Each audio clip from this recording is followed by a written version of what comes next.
Welcome back to the Critical Moves podcast. I'm Al, and today I'm joined by two absolute awesome dudes from different sides of the planet. We have Adam over in Poland. How you doing, man? Fine, thank you. Thanks, dude. You're welcome, dude. And Jack in the United States of America. Hey, dude. is that we're now dudes now? Yeah, is that what it is? Yes, dude. Okay, dudes. There's military jets going over. I don't know whether we're going to war or something. So if I pause or sound a bit strange, it's because I'm like, why are they so close? And it's crazy. Today, we're going to be talking about strategy gaming on a budget. Now, as you guys will know, and some of our audience will know, we have a community Discord. And on that Discord, we have a channel called Suggest an Episode. And one of our awesome community members called Cooper said, I listened to episode 89 and I felt that it dealt with the issues of rising game prices and reasons for that, but I didn't think it covered the idea of what to do as an alternative in depth. That's the part I thought may be interesting to look at again. I'd be interested to hear recommendations of older games that could be seen as great value, similar to the ones I noted above. I forget which ones he noted above, but Cooper would like to know, and I thought it was a really good idea, so I thought we'd bring it forward and do an episode on it, about games which are going to scratch that strategy itch, but are not going to break the bank. And with you two being a pair of cheapskates, I figured you'd be perfect to have on this episode to talk about that with me, because I'm also poor. What do you think, Adam? What do I think? I think it's a great idea. Outside the discussion beforehand, a quick tip from mine for this person is that usually when I'm buying a game or looking for one, I use the website, I don't know if you are aware of it, called GG.deals. It's a pretty good website with all the keys and discounts and stuff like that, and the graph showing the price of the games. I really advise everyone to use it because there are many shops that sell even official keys, like Humble Store, like GOG. It's a different shop and stuff like that. And it may occur that the game that costs €25 on Steam may cost, I don't know, €7 on the other service. So you simply should switch. But before we get into that, I want to do a little bit of a segue here, because do we trust the legitimacy of some of these key sites? You know, there's ones which are like farmed or have been, like I've seen some of them where you're not buying a key, you're buying a Steam account with that game installed. I appreciate Humble Bundle and I appreciate GOG.com as alternatives to Steam, and of course Epic always has free games every week. They do a couple of free games. Is there some kind of like moral grey area when it comes to CD keys and stores like that? You see, even this page I mentioned has this distinction that you can either show official stores that has official keys provided by producers and developers of the game, and not official stores, so the keys that were gathered in some ways one of another. Some of them legit, as for example me, I get Humble monthly games that I already have, so I just sell them. Why not? It happens. To the not legit ways, like stealing credit cards and stuff like that. But on this page, you can always check for official stores, and that's what I usually do. So Adam's recommendation is to go and have a look for yourself, stop being lazy. Jack, what do you think? Have you got some ideas of free or cheap games that you think would scratch the itch of people who don't want to break the bank?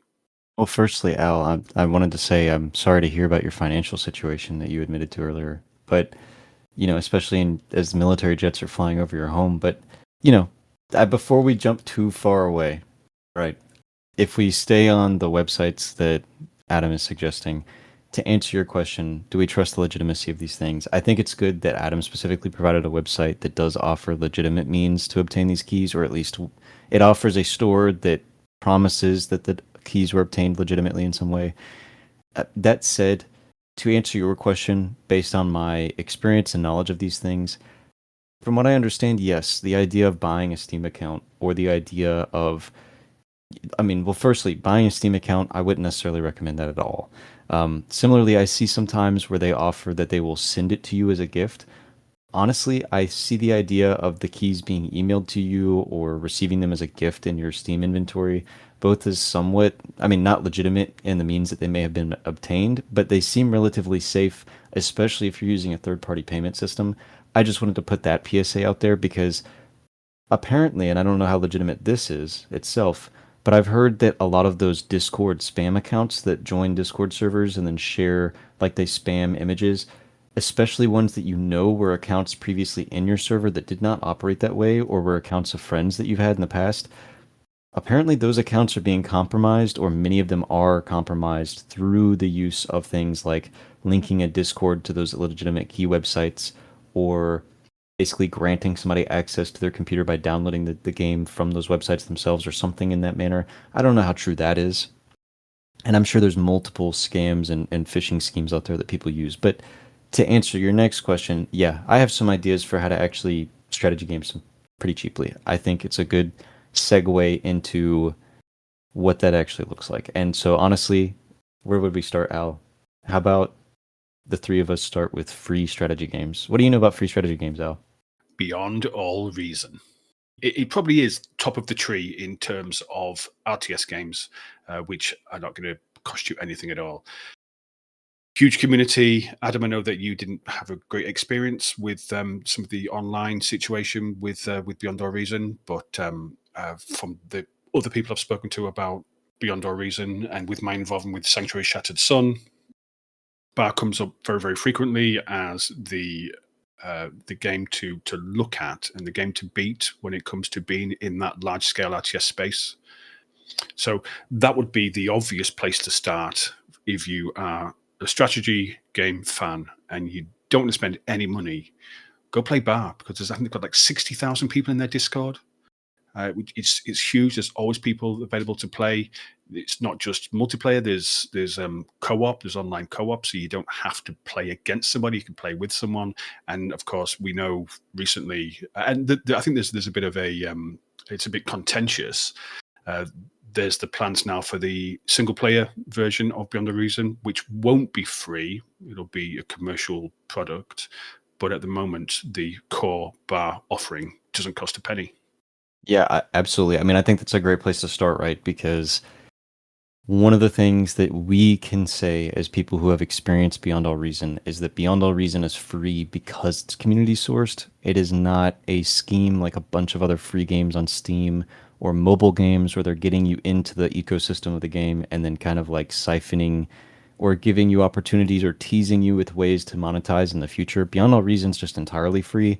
It's developed that way because it's a 20-year-old mod, right? It's a community surrounding a game that's been built by people. So for listeners who just aren't aware or who follow it only loosely, Beyond All Reason is like a full PvP or PvE single player with skirmish matches or multiplayer with like tons of other players.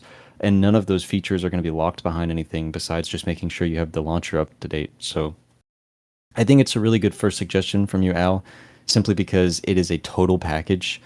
It is, I mean, my next suggestion, I'll go ahead and spoil just a little bit that my next suggestion is a free-to-play, basically buy-in. Like you're playing the base game for free with the expectation that you would buy into the expansions later. And so while it is a good opportunity compared to like later games in that particular franchise I was going to talk about next, I just wanted to take the opportunity to go ahead and compare that to Beyond All Reason, where it's a full game experience based on and very, very closely like inspired by using the exact same units. It's essentially just, it's Total Annihilation. It is Supreme Commander. It is those things, right? So it is a full experience of that by itself without you having to pay a dime. Well, don't keep us in suspense. What was this other game that you were going to talk about? Well, the game I was going to first recommend, just because we bring up so many similar things to it. I mean, we bring up the sequel so many times on this show.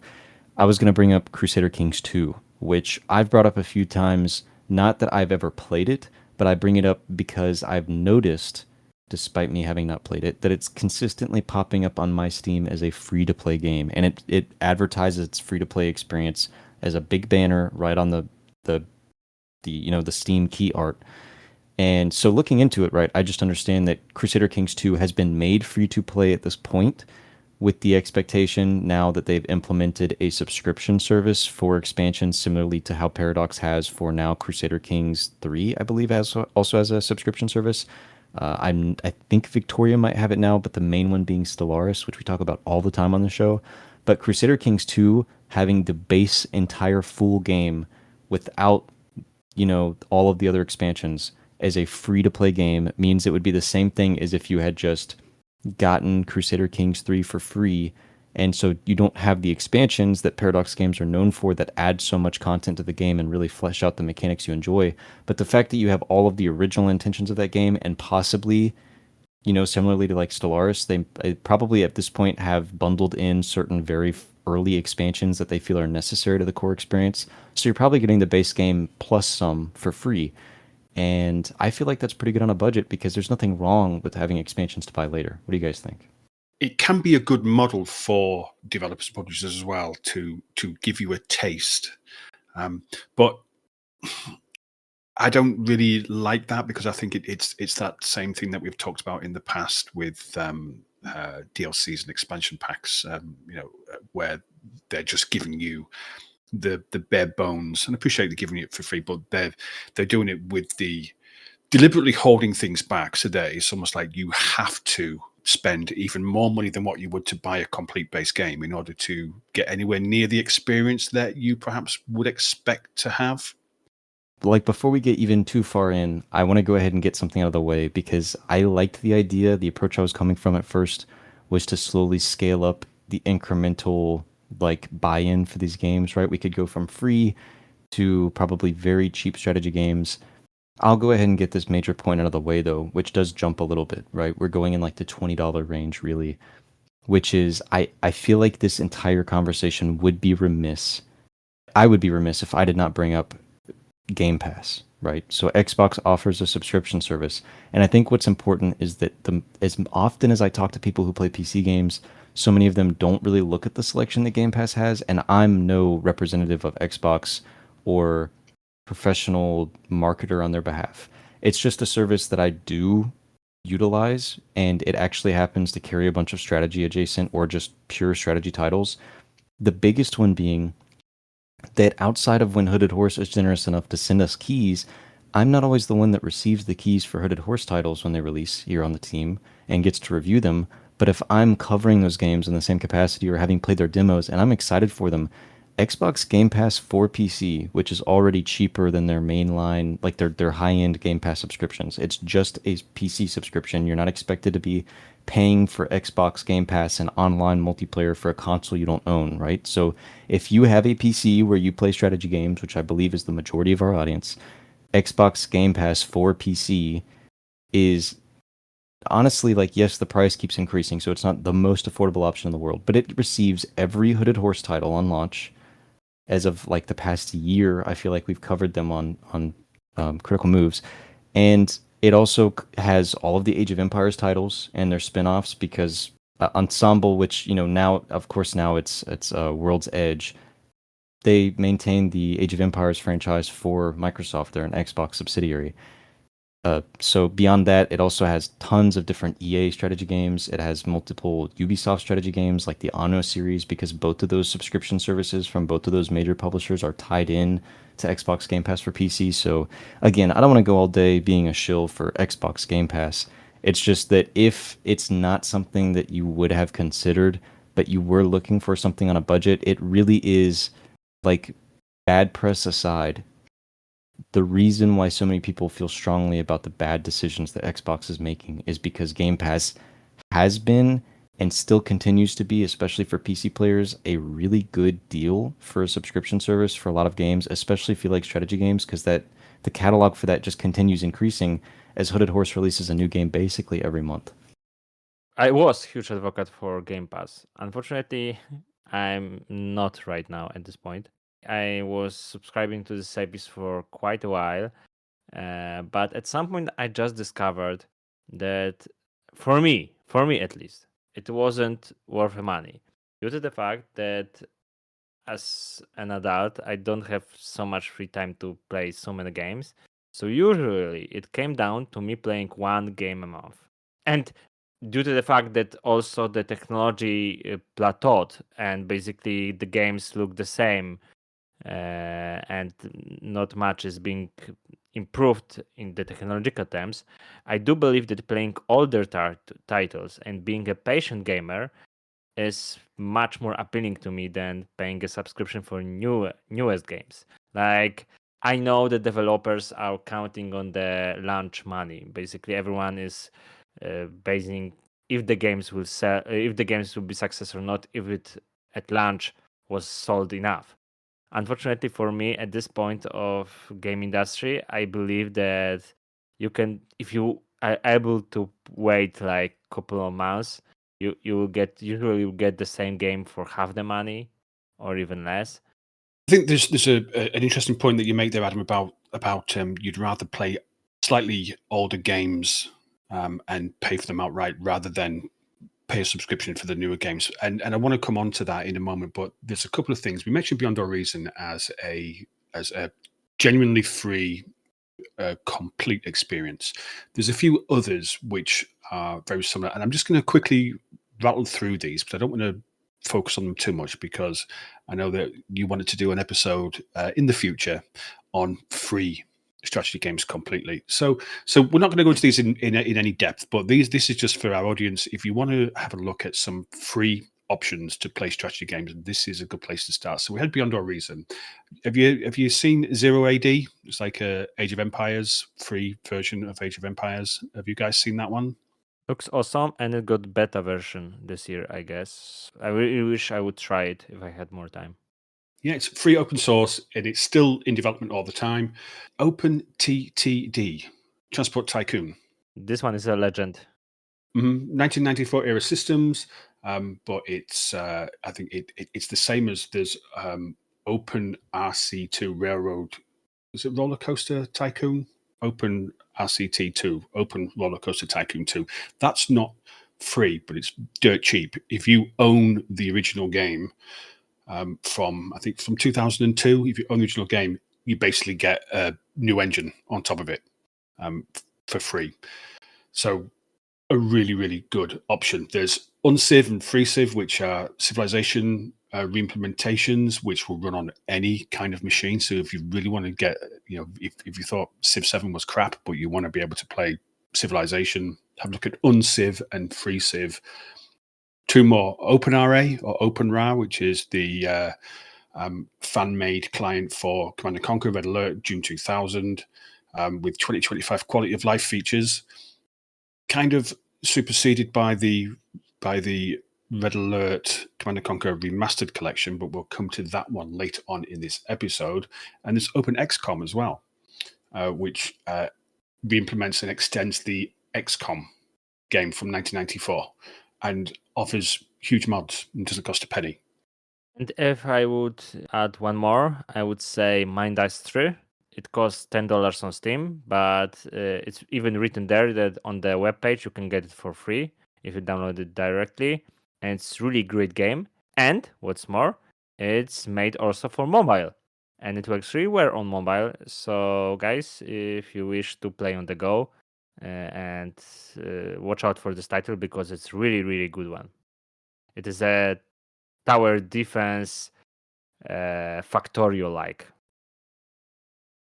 I know that was very, very quick, and I'll try to remember because it is late and I am very, very tired. I'll try to remember to put all of the links for all of these things into the description for the certainly on YouTube, maybe on the podcast as well. But that doesn't always format as it's transferred to Spotify and Amazon, all that kind of stuff. But I'll make sure it's definitely on YouTube. The links.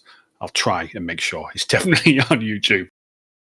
But we're not going to dwell on those because we're going to cover those in more detail when we've had an opportunity to look in them. And we'll do another episode on completely free strategy games. We wanted to look at strategy game on a budget. And I wanted to go back to a point that Adam made there about he'd rather play slightly older games.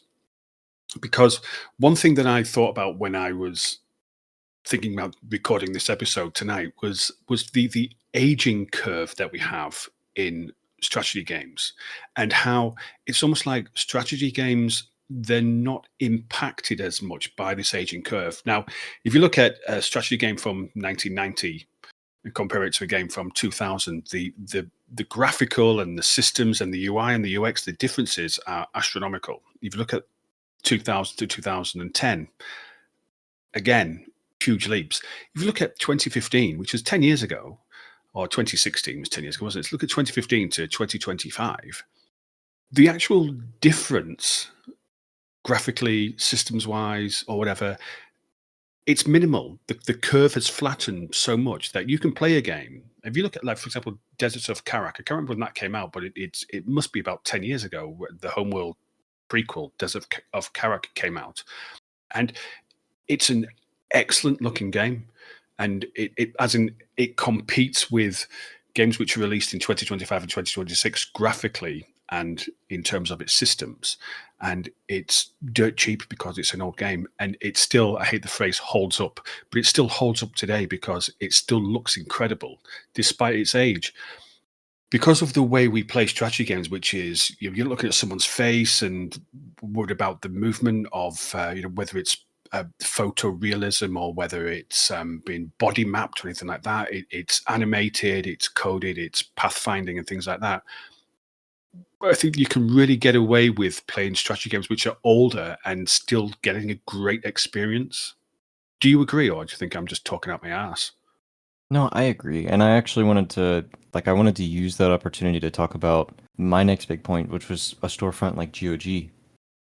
Because exactly like you're saying, I mean, the differentiation, like the disparity between the graphical jumps, I think an important thing that I heard you not necessarily dive into too much is that, like, when I obsess over and read about the development war stories of, like, Ensemble working on Age of Empires, or Relic working on, like, Dawn of War, things like that, listening to the stories of, like, Chris Taylor, just chiseling away at Total Annihilation and Supreme Commander, you are hearing stories where they are working out the technological, like, algorithmic, programmatic work it takes to make these games.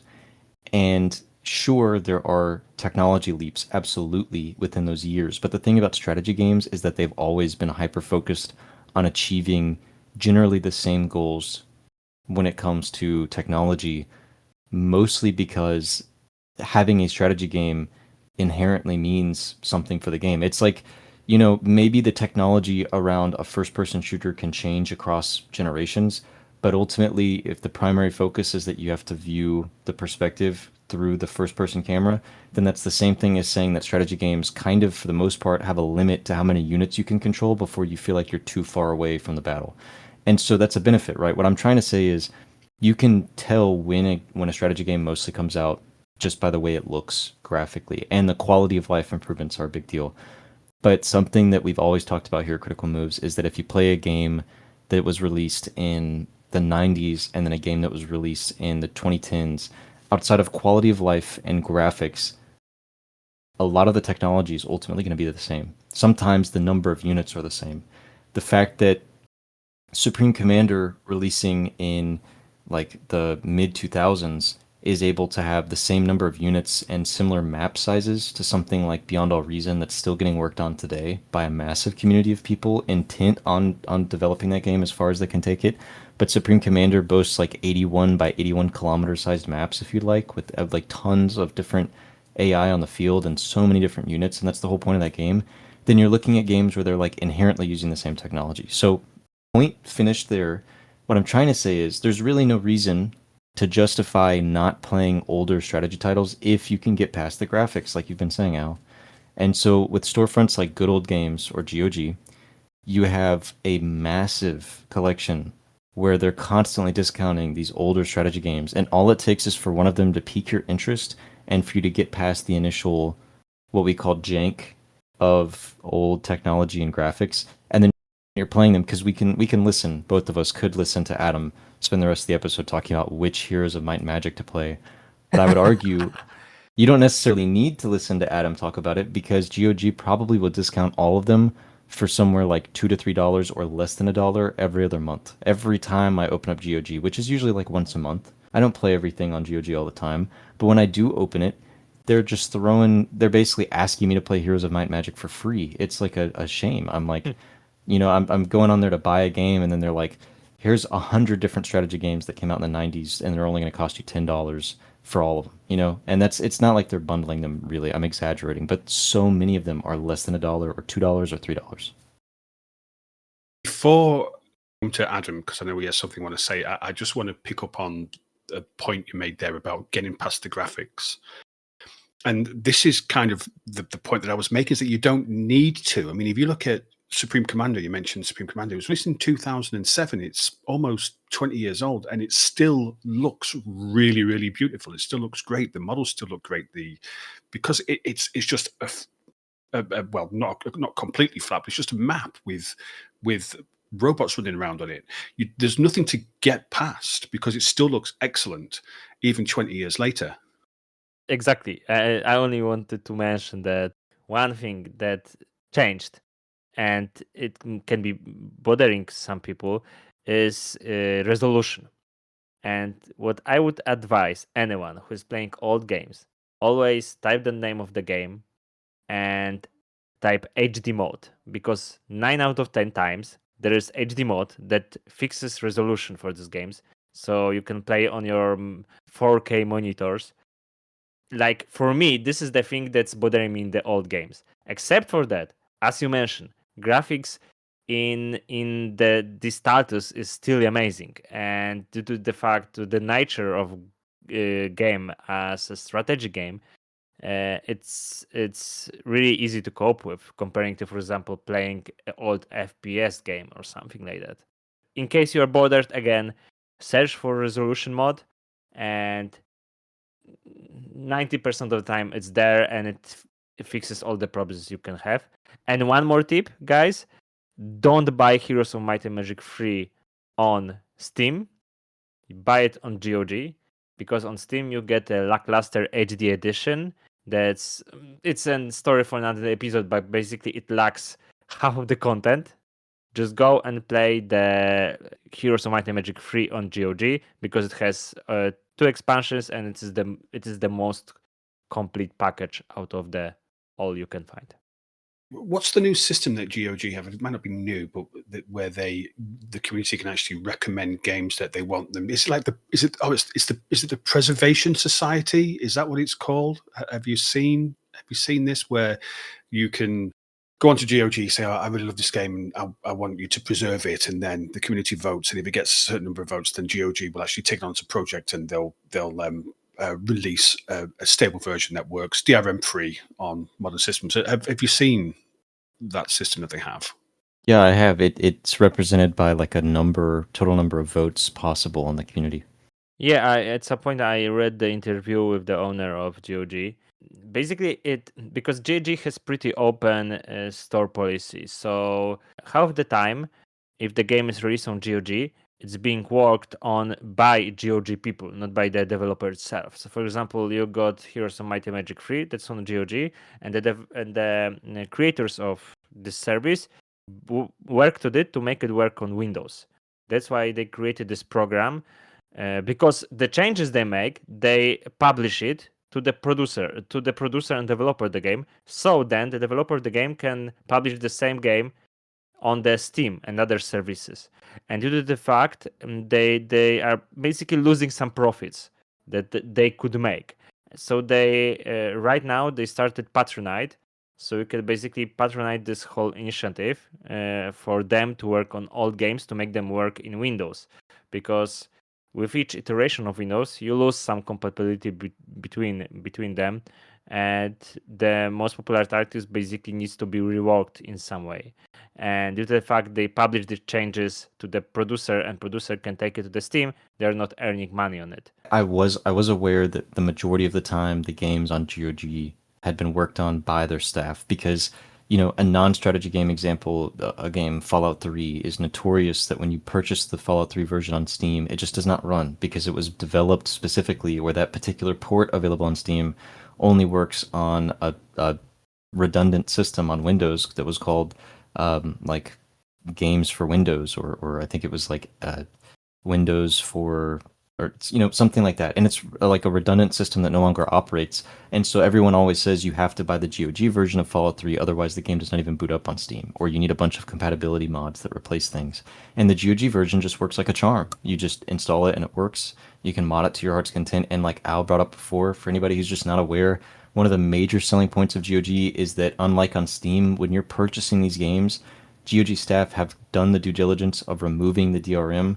So there's just no third party overhead on the products that you're purchasing, so that they could, potentially remove your accessibility to your own purchases as a customer in the future. Like when you buy an XCOM game on GOG, or when you buy like a Warhammer game on GOG, you get to own it forever, as long as you can personally access it, just because they've removed all the features from the publisher about being able to like remove it remotely, monitor its use, its ability to be like basically redistributed and copied, things like that. And so they're trying to be as consumer friendly as possible. But this isn't supposed to be a huge GOG praise piece.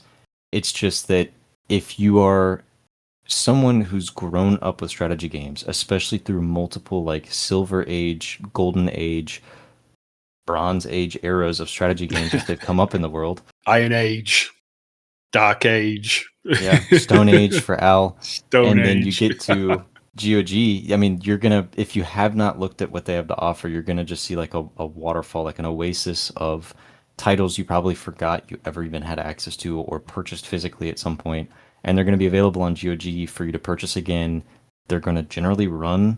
It's very difficult to find a game on there that just does not necessarily work. And yeah, I mean, you'll get to see all the same stuff you'd see on Steam, reviews, explanations about the game, things like that. And so it's just nice because they specifically denote when a game is considered a good old game, not just because of when it released as a classic to dictate that, but because of like general audience reception to what they would consider a good old game. And these things are always on discount. So when it comes to just talking about playing strategy games on a budget, it's hard not to bring up a massive library of paid, permanently owned, consumer-friendly products that you either grew up with and forgot about, never got to buy when they were available, and now look at them like you gave it 20 years, they're like $1, and you have access to them now. One thing also I want to add, again, not praising GOG too much, but due to the fact you can basically download the copy and hold it somewhere, modding is really easy on GOG games, because due to the nature of Steam, the game can be updated, and update can be forced on you. And on GOG, you simply don't. If you have some favorite mod that works only on some old version, you can just download this version and run it on this specific version. So basically, all the modding scene, right? Maybe half of the modding scene is suggesting using GOG copies at this moment. Either that or using Workshop. But again, GOG just don't break your mods. Okay, I mean, just for the record, you can tell Steam not to update your games, but that's a different point. Are you sure you can do it 100% of the time? Because I'm sure at some cases it can force update on you. You can afford to update. Yeah, and I did it, and it's still forced. And I read online that sometimes they can force it on you. Oh, well, maybe they can. I've not seen that, but maybe you're right. But I want to move on, because I think there's a few games. There's a few games which are almost always on sale. Yeah, and we all know the games which are almost always on sale. And I wanted to go through a couple of these and just get your opinions on them, whether you played them, if you did buy them, how much did you pay for them, if you remember, and whether you think that they're a good deal if you can get them on sale. So to start with, the Age of Empires 2 Definitive Edition. Yeah, Age of Empires 2 always going on sale is by itself a steal, because it's a game that's just, it may not be endlessly replayable, and people within the community would kill me for saying that, but it is a ton of fun that you can have multiple times. And if you ever give it up, just come back in the future. And it's not that they've necessarily even just updated it. You got a lot of options to choose from. And it's still been updated now, isn't it? It's still been updated in 2026. It's they haven't abandoned it. It's not like, I think we did an episode on games being abandoned and the community taken over. This has not been abandoned. They're still working on it and still producing new content. So it's great. The next one, and this really feeds into the point that we were making earlier. The next one is Civilization 5, which often seems to be the complete package seems to be really, really cheap. And if you look at the difference between Civ 5 and Civ 6 or even Civ 7, it's stylistic. There's very little graphical difference between Civilization 5 and Civilization 7. There may be slight changes to systems and maybe some changes to the UI, but in general, it's really just a stylistic change, isn't it? Yeah, I mean, I think maybe the biggest departure might be 7 out of the 3 that you listed, but I agree with you, right, that the majority of it comes from graphical choices or just stylistic in the sense of how they choose to interpret the cultures and everything that they include in the game. I wanted to jump on that though and say that it's not just Civ 5, it's also Civ 4, Civ 4 Colonization. Entire complete bundles of those things are commonly $5 or less in cheeseburger money.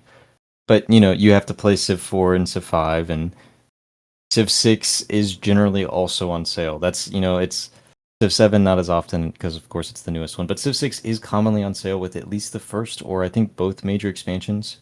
But if you really wanted to, if you wanted to get into Civilization series, you've never played it before, and you saw Civilization 7, and you didn't want to go to free Civ and play like a free open source version of the game, Civilization 5, there's very little difference between Civ 5 and Civ 7 in the grand scheme of things. Like in terms of orders of magnitude, there's very, very little difference between them. So why would you pay $50 or whatever it is for Civ 7 when you can pay $5 for Civ 5? Yeah, and I believe that that the distinguish between Civ 5 and 6 basically is a little bit of mechanics, like because I play both of them and they're different games, but they're not so different. So basically, if you play 5 after 6, it's still a great game, just different one. And then if you the other way around, it's basically the same. So you can try either one of them. I personally more fan of the 5 than a 6 one. But my friend, on the other hand, is the fan of 6 and it's not, and he dislikes 5. So you can try both, and they are crazy cheap. And as far as I remember, Epic even gave out Civilization 6 for free. But it's an interesting point you make there. If you played 6 and then went to 5, you wouldn't really be like, oh my god, this is such a terribly presented game, because there's very little in that, is there really? It's just a different game. Like it's of the same genre, but I would even consider them basically done, like they could be done in parallel. Maybe graphics a little bit older, but on the other hand, it's just different. Like you would watch one movie from other, one person like one movie and the other like second movie. And on the other hand, Civilization 4, it's a little bit older. I tried to play this game and you can feel this one was certainly created more than 15 years ago or something like that. Total War Shogun 2, very, very frequently on sale. And now it's a really good Total War game. Have you played that one? No, unfortunately, I haven't played it.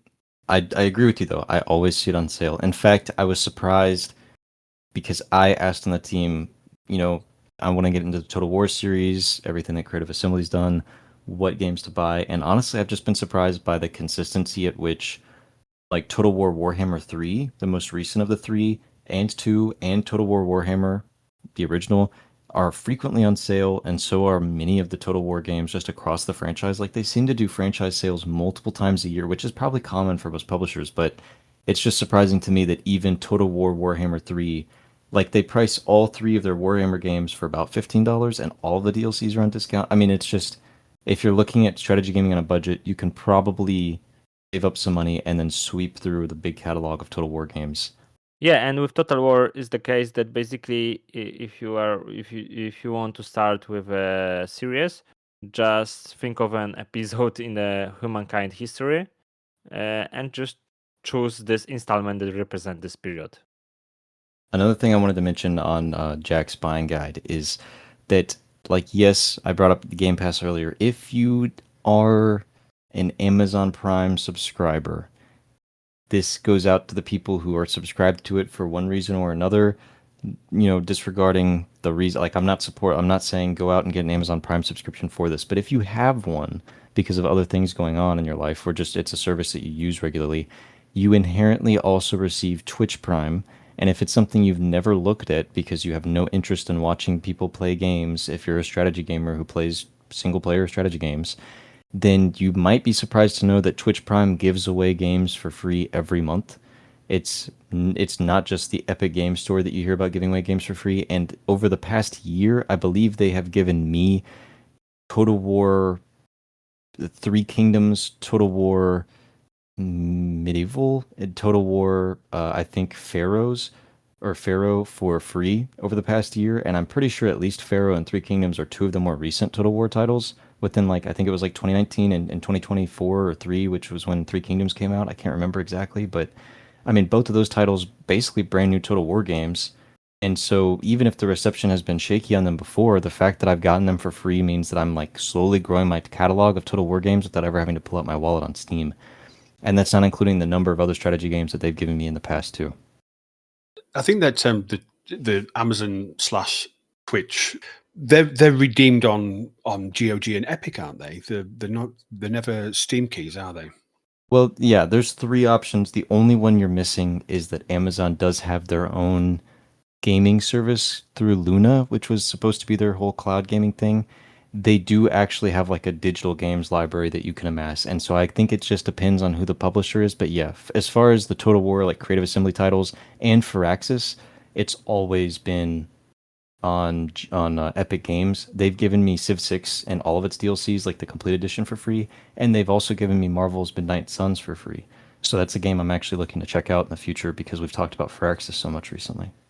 There's a couple of other games that just briefly mention, and these are the remastered collections. So the Homeworld remastered collection. Have you got the Company of Heroes collection as well? The Command and Conquer remastered collection. This is and that's often reduced as well. And these are an opportunity to get a enormous collection of games, high quality, really good games at next to nothing. Due to the fact that I'm a person that plays indie games, guys, I would also advise on playing games created by Me Game Studio. This is the game studio that created Shadow Tactics games, Desperados, and there's also the Pirate one. And this is basically Commandos type of game. So this is the strategy tactical genre, and they are also on sales pretty often. You can get them by a couple of dollars at this point if you look at GG.deals, and they're awesome. Unfortunately, this studio is down, but the games are one of the best of its kind. I really advise you to check them out. I also have another recommendation. If you look for RTS, please go buy Spellforce free. It's also crazy cheap. You don't need to buy any DLC for it. Just try the base game. Say thanks to me later after you play it. I think it's a good mention, Adam, and I think it would be fun for us to do an episode where we consistently just like we spent the whole episode shouting out indie developers, even ones that have come and gone for like notable strategy titles that we've played, because we do a lot of coverage for the big ones, and we bring up some of them. Like I can't necessarily call 11-bit an indie studio anymore with all of the success they've had with like Frostpunk, and as well the most recent one I actually just played this recently, but the Altars. And so going back to what Al was saying, though, unfortunately, I haven't played the Homeworld collection, and you also mentioned, was it Company of Heroes? Mm-hmm. Yeah, unfortunately, I have not touched those. Are you referring to the remastered versions that have been coming out of like Relic Entertainment? Yeah, I'm fairly certain there's a Homeworld Company of Heroes remastered collection, but I do remember we talked about it recently, and I think they are coming out with one, right? Didn't they just recently announce one for Company of Heroes 2 or 3 that we discussed on a podcast because we were comparing and contrasting it to the previously released Dawn of War remastered that you loved so much. yeah, because it's the same. It's the same company. It wouldn't be Company of Heroes 3 because that's actually still receiving DLCs. That's Right. that's quite so. It must be the original. Before we move on, because there's one other big topic that I want to cover. There's something that we've forgotten that is worth mentioning if you are looking for cheap games, and that's itch.io, which is full of indie titles, often free, often really, really cheap, and it takes it away from the Steam infrastructure as well. So I think it's a really good place for indie devs to be able to display their wares. So have a look, because there's some absolute gems. So it's worth checking out itch.io. But what I want to move on to was modding. Because I think that's one thing that we all. I mean, Adam's already mentioned mods, and he says with GOG, you've with the lack of DRM, your mods are guaranteed to work forever because it doesn't get updated. Modding, I think, is a way of really extending the life of a game and massively increasing the amount of value that you get out of a game. And the one example, Jack's already mentioned it, is Stellaris, and this is a favorite of ours. The base game is often discounted to next to nothing, isn't it? It's like normally £8, something like that, $10. And we also had a bit of a dig at Paradox, because we said, well, they sell the base game for cheap and then they try and sell you $500 worth of DLCs, and that's their business model. But if you go into the Steam Workshop, there's currently 36,730 mods. So nearly 40,000 mods for Stellaris available on the Steam Workshop, which don't cost anything. And some of them are total conversions. So you might get the base game and you can play a total conversion. I think there's like a Star Trek total conversion. There's flavor mods for you to be able to introduce Star Wars races, or what's the Destiny? That's the game I was looking for. Destiny's races and things like that. There's mods such as Ancient Cache of Technologies, which just massively increase the extent of the base game, far exceeding, in many cases, the actual DLCs that are put out. Some of the mods are bigger than the DLCs that put out. Do you guys have any other examples of games where you could buy the base game for cheap, but the modding scene is so huge? Or total conversions as well. Some of the Total War games have some great total conversions. Have you got any examples of that you'd like to share with the audience? I have one. And so again, it's Heroes of Might and Magic free. Because the modding scene there is basically it's madness at this point. I guess you can get twice amount of content the game had at the launch, so that's crazy. And you can get the game for next to nothing as well, can't you? You can... Yes, exactly. And there's like thousands, because basically the game is about playing on skirmish maps, and you can get thousands of skirmish maps designed with plots, with the series of them that create a big campaign. Like, guys, the scene is huge. And I have this also hidden gem called Knight and Merchants. It's on GOG. Pretty old strategy game, but the modding scene for it is pretty huge. So, for example, my father, until this day, he's getting new maps from the community, and he plays all of them because he's a crazy fan of this game. Yeah, I think it's hard to just bring up modding for strategy games without bringing up Paradox titles in general. Like, for me, I'm not somebody who dives super deep into Stellaris mods, but I do dive into things like Crusader Kings mods or Victoria mods.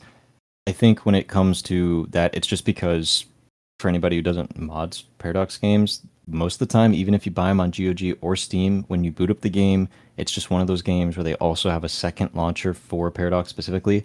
And Paradox has like a built-in mod support from their website, so they're trying to make it as seamless as possible. If you don't want to use Steam Workshop, or if you buy the game on GOG, you have a Paradox Workshop online that you can use. And besides that, I know that there's actually active modding communities for like Civ 4, Civ 5, Civ 6, now Civ 7 has been getting an increased amount of mod support from people across the community. Generally, it always starts out improving things that the game did wrong first, and then slowly building up to have more features, new resources on the map, new types of technologies, things like that. And so, for me, I'm not huge on modding my strategy games, but you're absolutely right. It is a massive time sink. Before you even consider grabbing a different strategy game, take a browse on the Steam Workshop, download at your own risk and safety, and enjoy with all the content that's available to you. Before we wrap up, let's just have a quick reminder of what we've covered.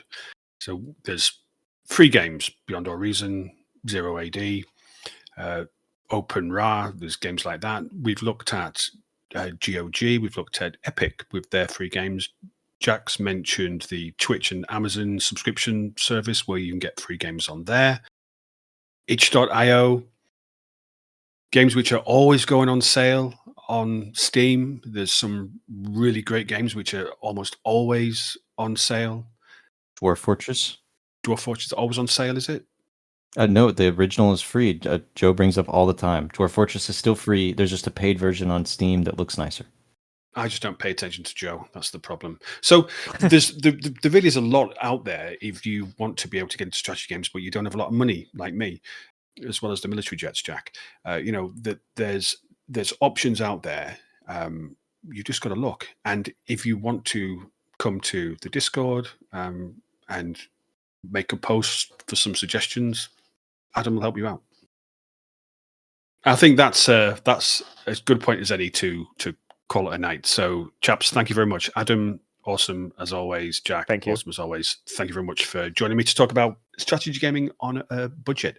This has been the Critical Moves podcast. If you want to get involved, come and speak to us. Go to criticalmovespodcast.com. That's our main website. Or if you search on Google Strategy Gaming Podcast, we're the first hit because I'm just that good. Okay, so come and find us, come and join the Discord, come and chat to us, check out our socials, and wherever you're listening to this episode, be it Spotify, Amazon, YouTube, wherever, please like, share, subscribe, please the algorithm gods, and get the Critical Moves message out there. That's the end of the show. Tomorrow, Saturday, I'm flying away to Portugal for 10 days, so don't miss me too much, guys, will you? And I won't be back next week, but I think Jack might be. Jack might be with an episode on what was the episode, Jack? Virtual currencies or economics or something like that? It was something like that, Something like that. Riveting. Definitely tune in next week. I'll see everybody there. Same bat time, same bat channel. Thanks very much. Take it easy. Goodbye.